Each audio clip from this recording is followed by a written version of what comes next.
Olá, bom dia a todos. Meu nome é Igor Braga Farias, eu sou neurologista, especialista em doenças neuromusculares e faço parte dessa equipe maravilhosa que é do setor de investigação de doenças neuromusculares do Hospital São Paulo, na Unifesp. Tá? Muito obrigado à BCMT por esse convite, por participar novamente desse evento do Setembro Azul, mês de conscientização do doença de Charcot-Marie-Tooth. E pelo convite para falar desse tema, que é um tema muito legal, que é a história da doença, né, de onde nós chegamos desse nome, doença de Charcot-Marie-Tooth. Antes de falar da história, eu vou fazer uma breve introdução sobre o que é a doença, para aquelas pessoas que não têm familiaridade com o termo, sabendo do que nós estamos falando. A doença de Charcot-Marie-Tooth ela é frequentemente abreviada com essa sigla, né, CMT, que inclusive está no nome da associação. E não é uma doença, né? Elas são um grande grupo de doenças, que são doenças hereditárias, né? Ocorrem em famílias, que têm sintomas semelhantes, e que são doenças dos nervos periféricos, né? Aqui ilustrados em azul.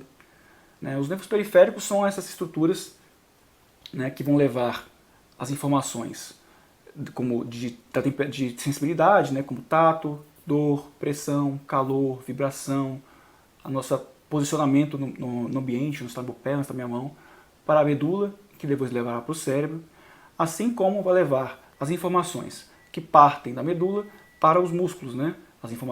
Os comandos que vieram do cérebro para os músculos.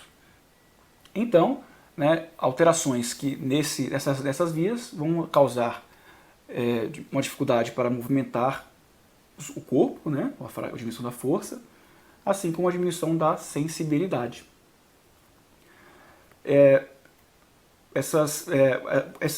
No começo da doença, esse comprometimento ele é muito mais nos membros inferiores, e principalmente no nervo que nós chamamos de peroneal, que corre na frente da perna, né, na musculatura que faz a elevação do pé. E isso é uma característica tão importante que até 1989 a Associação Americana de Charcot-Marie-Tooth ela era chamada Fundação Nacional da Atrofia Muscular Peroneal. Olha que interessante. Essa parte clínica ela será melhor explorada, tá bom, durante a apresentação, mas resumindo é isso, nós temos a doença dos nervos periféricos que é hereditária, a neuropatia hereditária, tá bom, sensitiva e motora, e que é chamada Charcot-Marie-Tooth. Indo para falar sobre a história, né? Eu separei aqui alguns pontos importantes na história, não se resume a isso, muitas pessoas contribuíram para o conhecimento que nós temos sobre ela, tá? Mas esses aqui são alguns pontos-chave, né? Muito bem ilustrados por Casamel nesse artigo que é muito bom sobre essa Charcot-Marie. Então, o primeiro grande marco histórico, nós poderíamos falar que foi em 1855, com essa ilustre figura da medicina, Rudolf Virchow. Esse era uma pessoa realmente muito inteligente, muito importante na medicina. Ele é considerado um dos pais da patologia, né, do estudo dos tecidos, né? E também tem estudos não só na parte de medicina, como na parte de arqueologia, na parte de antropologia. Era realmente uma pessoa muito polivalente nesse sentido.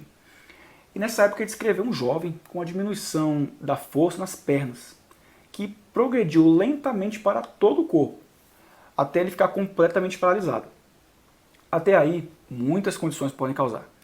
Mas Virchow também descreveu outra coisa. Ele descreveu que o pai dele tinha sintomas semelhantes, que começaram na idade mais avançada, e não só isso, como o estudo da autópsia do paciente mostrava nervos espessados, uma característica que a gente vê até hoje, né? No exame físico a gente vê isso. E ele descreveu isso em 1855. No ano seguinte, já tivemos outra contribuição importante, né, por Albert Allen Burke. Ele descreveu gêmeos, né, com atrofia, né, das pernas, né, músculos mais finos, né, nas pernas, que iniciaram aos 18 anos. Em 1873, um grande marco, né, que foi o Hermann Eidhost. Eidhost foi o primeiro a fazer a descrição completa de 6 gerações acometidas numa mesma família. Então ele realmente fez um estudo bem grande, um estudo muito completo. Essas descrições foram tão importantes que muitos autores advogam que o nome não deveria ser o de Charcot, deveria ser o dele, porque ele fez a descrição realmente, uma descrição muito boa, né, antes de Charcot, mas realmente não pegou. Nesse mesmo ano, Nikolaus Friedrich Reich também fez o estudo de vários pacientes com atrofia muscular, essa atrofia, os pés cavos, as alterações clássicas, e também fez o estudo patológico dos pacientes. Mas a revisão depois desses casos se mostrou que muitos deles não seriam a doença de Charcot-Marie-Tooth. Alguns seriam distrofias musculares, outras seriam outras doenças, e inclusive alguns seriam casos da doença que levou posteriormente o nome dele, a ataxia de Friedrich Reich, que também causa alguns sintomas semelhantes à doença de Charcot-Marie, então um diagnóstico diferencial.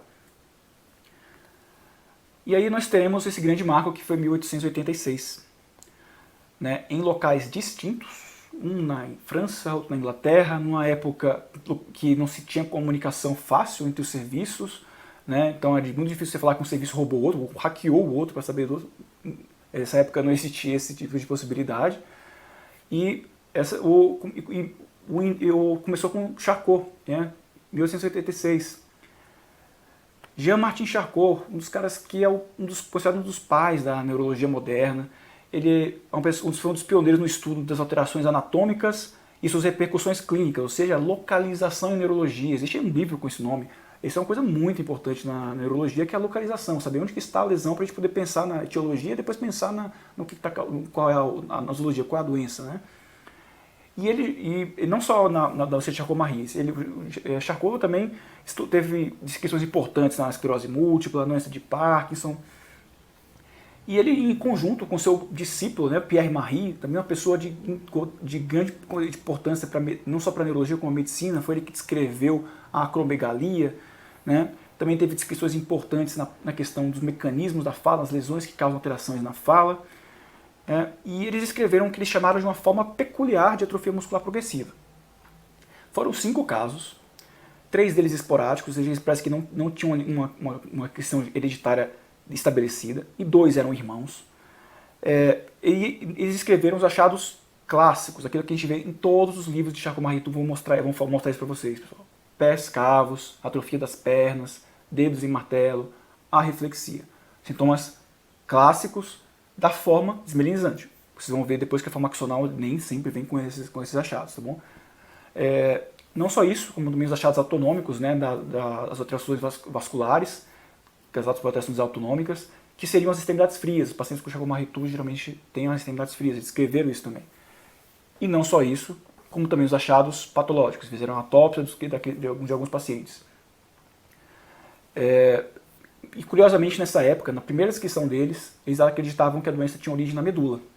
Mas depois de estudar mais cuidadosamente as autópsias, as biópsias, eles viram e chegaram à conclusão de que é uma doença dos nervos periféricos. Nesse mesmo ano, na Inglaterra, temos aí Howard Henry Tooth, descreveu também 5 casos, olha só que interessante, 5 casos, também 3 eram esporádicos, 2 eram os irmãos, e do que ele chamou de uma atrofia muscular progressiva do tibial anterior e gastrocnêmia, um pouco diferente também. E designou, naquela época, como o tipo peroneal de atrofia muscular progressiva. Ele também fez estudo anatomopatológico, e ele também, mas ele achou, antes de Charcot, que essa doença, na verdade, era do nervo periférico, não do medula. Na primeira impressão dele foi isso, ele teve um acerto nesse quesito. Mas, curiosamente, nas artes, as representações artísticas dessa doença datam de antes disso.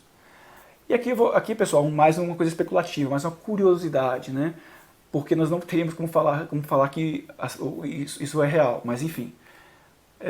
Olhem só essa pintura, esse desenho. Esse desenho foi realizado por Goya, chamado Culpa, Boba e Miséria. E foi desenhado entre 1803 e 1824, né? Bem antes bem antes de Virchow. E nesse desenho nós podemos ver algumas coisas interessantes, olha só. Os pés cavos e as pernas finas, né? Muito comum na doença de Charcot, na forma desmelinizante de Charcot. Mas, pessoal, isso não fecha diagnóstico, tá? Isso realmente é uma curiosidade. Muitas outras condições podem causar isso. Isso é mais para o território especulativo, mas é uma coisa que eu achei interessante trazer para vocês aqui. E até eu vou até mais além, vou especular ainda mais, olha só. Olhem para os pés desta múmia do faraó Siptah. Siptah foi um faraó egípcio que viveu entre 1206 e 1188 a.C. E olha só as pernas dele, os pezinhos cavos. Quem vê o paciente com Charcot-Marie, que desmelinizante principalmente, vai ver esse pezinho aí. Mas aqui é ainda mais especulação, tá? Mais ainda, porque por algumas razões, tá? Primeiro, várias condições genéticas podem causar isso, e não só condições genéticas, né? Alterações medulares, como trauma medular, que pode acontecer em guerras nessa época, podia existir, pode causar isso, mielites virais podem causar isso, mas no caso dele, que é um faraó, que talvez não fosse um guerreiro, né, que ficasse na linha de frente, tinha uma coisa, uma doença que afetava os ricos, afetava os pobres, e tinha uma grande repercussão na época e ficou assim durante muitos anos, e foi exterminada com uma vacinação, que é a poliomielite. A poliomielite pode fazer um pé cavo também, tá bom? Mas aí os achados um pouquinho diferentes. Então, e nesse caso, olha só, o pé dele parece ser até assimétrico, né? Parece que um pé é um pouco diferente do outro. Quem sabe não foi uma poliomielite. Mas, como os faraós, eles tinham essa questão de casamento consanguíneo, né? Muitos capazes de primos e irmãos casarem para manter a pureza do sangue, e nós sabemos que as doenças genéticas elas têm uma predisposição maior a ocorrer esse tipo de casamento consanguíneo. Realmente é uma coisa a se pensar. Mas voltando para a nossa linha do tempo, né, em 1893, Djerehin e Sortas descreveram, né, uma família com a perda da força muscular, atrofia, arreflexia, principalmente nas extremidades, e uma neuropatia hipertrófica.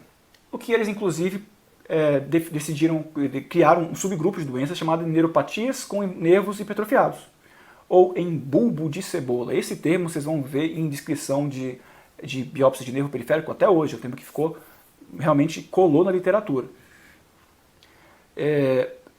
Na época eles acreditavam se tratar de uma entidade diferente, mas com o tempo a gente descobriu que realmente era a mesma doença. Inclusive eles têm um fenótipo da doença de Charcot-Marie-Tooth chamado fenótipo de Djerehin-Sottas, que leva o nome deles, né?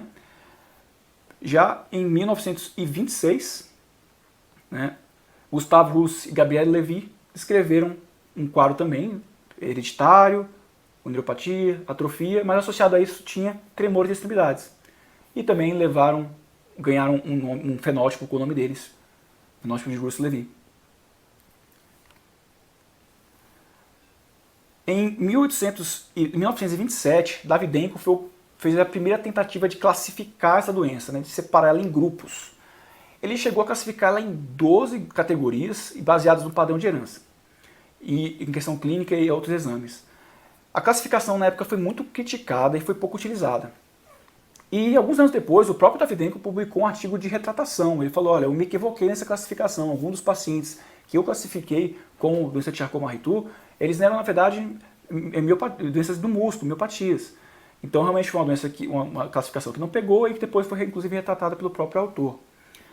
Em 1968, né, Peter J. Dick e Edward Lambert, depois de 5 anos estudando intensamente essa doença e baseado em achados de eletroneurografia, história, padrão de herança, propuseram a classificação que, em parte, é utilizada até hoje, que divide a doença em tipo 1, onde nós temos o nervo hipertrofiado, a diminuição da velocidade de condução, né, também chamada de variante desmelinizante, e na 2, que nós temos a degeneração do neurônio, que seria o tipo axonal, então uma coisa mais atípica. E cada um desses tipos foram depois subdivididos, teve várias subdivisões, né, e que serão melhor explicadas nos próximos vídeos, para próximas palestras, tá bom? Bem, o primeiro passo para o entendimento genético da doença ocorreu em 1978, por Audrey Heimler e colaboradores. Eles descreveram uma família que tinha doença de Charcot-Marie-Tooth e um tipo de câncer de pele, o carcinoma nevoide de células basais. Até aí, tudo bem, mas esse achado em si deu a sacada para outro pesquisador, porque já sabia-se que esse carcinoma ele tinha um local genético estabelecido no cromossomo 1. Isso fez que Thomas Bird e colaboradores, né,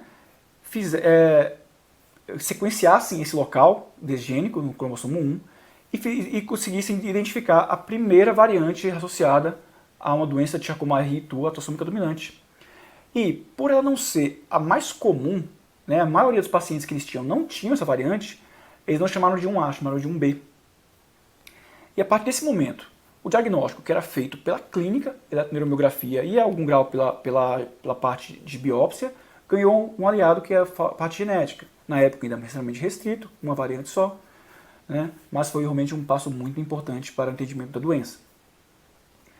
Em 1989 e 1991, Vence, né, e Raymakers mostraram que o defeito genético do Charcot-Marie tipo 1A, que era mais frequente, ficava no cromossomo 17. E em 1993, Lupinski mostrou que o defeito era uma duplicação desse cromossomo. Assim, nós temos um melhor entendimento sobre o que é o Charcot-Marie-Tooth tipo 1A. E desde então, nosso conhecimento tem crescido cada vez mais. Cada ano que se passa tem novos estudos. Os estudos ganharam ainda mais volume de publicações a partir de 2009, né, com o desenvolvimento do exoma. E aí começamos a identificar cada vez mais novas variantes causando a doença, cada vez mais variantes causando doença. Isso se reflete no número de publicações. Olha aqui esse gráfico em rosa, o número de publicações com o termo Charcot-Marie-Tooth na plataforma PubMed, que ela indexa artigos que nós utilizamos bastante.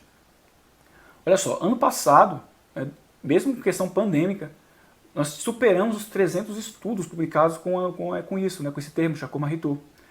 Então, o exoma ajudou bastante e tem saído bastante coisa, né? Então isso mostra como é que a neurologia tem evoluído.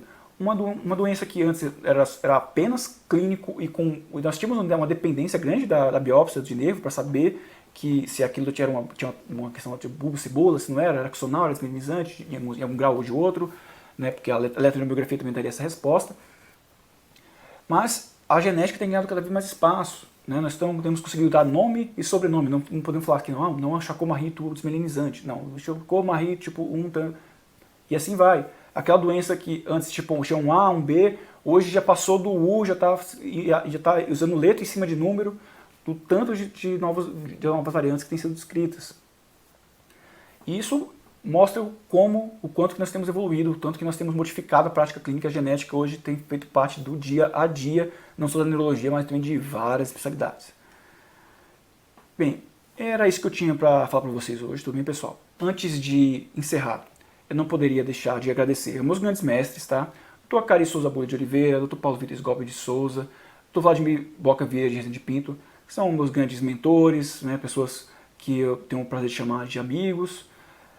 Além de toda a equipe de fellows e residentes e também a equipe administrativa do setor de investigação de doenças neuromusculares do Estado de São Paulo, a diretoria da ABCMT, né, por esse convite, por participar mais um ano desse evento, a todos vocês que estão acompanhando aqui a palestra até agora, e deixar nessa frase, que é uma frase que com certeza vocês ouviram muito ela, mas é realmente uma frase de impacto, é realmente uma frase que traduz muito essa aula, né, que se cheguei mais longe, foi que me apoiei em ombros de gigantes, né? Então, foi por causa de Charcot, foi por causa de Vichel, que nós hoje temos o conhecimento que nós temos hoje. Pequenas contribuições, elas levam a depois grandes descobertas, né? Não fosse essa sacada do Bird de ver a Audrey que relatou uma família, né? Olha só, a família com o carcinoma e o Charcot-Marie, e levou a sacada para o primeiro locus gênico. Então, pessoal, toda contribuição científica é válida, toda contribuição científica deve ser estimulada. Então, pesquisem, pessoal, pesquisem, tá bom? Então, tenham um bom dia, um ótimo evento a todos, e novamente, obrigado pela presença. Até mais.